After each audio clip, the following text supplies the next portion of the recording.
The thinking of race in Malaysia is a critical issue that, if left unaddressed, could derail our society from moving forward as a united nation.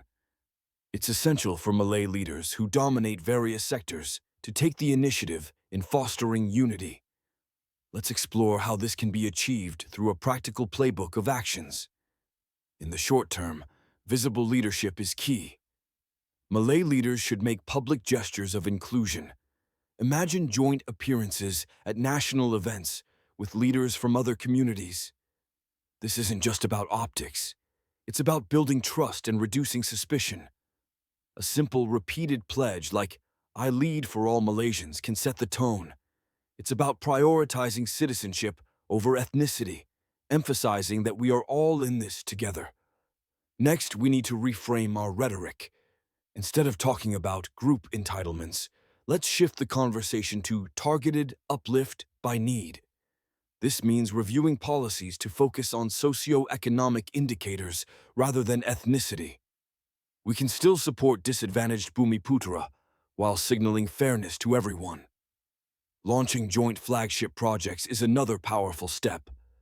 Picture 3 national initiatives, perhaps in infrastructure, technology, and green energy, co-chaired by leaders from Malay, Chinese, and Indian communities. Shared budgets and public dashboards will not only foster collaboration, but also demonstrate quick, tangible results. High-profile appointments matter too. By appointing non-Malay Malaysians to key economic and security roles, we send a strong message about inclusivity. Likewise, nominating Malay leaders to head cross-community commissions showcases our commitment to diversity in leadership. Moving into the medium term, we should transition from blanket race quotas to needs-based affirmative action. This means designing policies that target poverty and historical disadvantage, while still respecting constitutional rights. In education, we can promote integrated schools and a shared national curriculum that highlights our multi-ethnic contributions. Economic partnerships are crucial as well. We can encourage public-private schemes where ownership and leadership are shared across ethnic lines. Strengthening the Ministry of National Unity's independence and data capacity will help us track progress and ensure accountability. In the long term, we need electoral and party reforms that reward cross-communal politics. Supporting parties that field multi-ethnic candidates will help us move toward a more inclusive political landscape.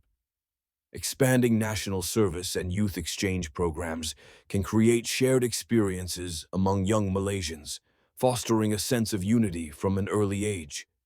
We must also build a shared national narrative. Commissioning a National Historians Council to highlight stories that transcend ethnic lines will help us forge a collective identity. Additionally, providing support for Malay businesses through capability-building initiatives will ensure they remain competitive on a global scale. Communication is vital. Leaders should adopt a clear, repeatable message. We will protect the vulnerable, reward merit, and unite as Malaysians. Specific pledges, like publishing a cross-community economic uplift plan within 100 days, will demonstrate commitment and accountability. To measure our progress, we need public metrics. Quarterly social cohesion surveys can track trust across communities, while education metrics can and show the percentage of students in mixed ethnic schools. Economic metrics should focus on poverty rates by ethnicity and region, and political metrics can track the diversity of candidate slates. Anticipating obstacles is crucial. Some may perceive these changes as a loss of privileges. To mitigate this, we can phase changes and protect constitutional guarantees while showing real alternatives. Political opponents may use race for votes, so it's essential to preempt this with quick wins and transparency. In the first 6 months, Malay leaders should commit to a public pledge and make joint appearances with other community leaders. Launching a joint flagship economy project with a public dashboard will demonstrate action. Announcing a review to shift to needs-based targeting and appointing a multi-ethnic advisory council will further solidify this commitment. Ultimately, leadership matters more than policy alone. When Malay leaders model inclusive leadership and back it with concrete policies that uplift the disadvantaged, by need, public sentiment can shift rapidly. We have frameworks like Rukun Negara and the NEP to build on. The challenge lies in delivering steady, credible, and measurable actions that demonstrate fairness while protecting legitimate rights. Together, we can create a united Malaysian nation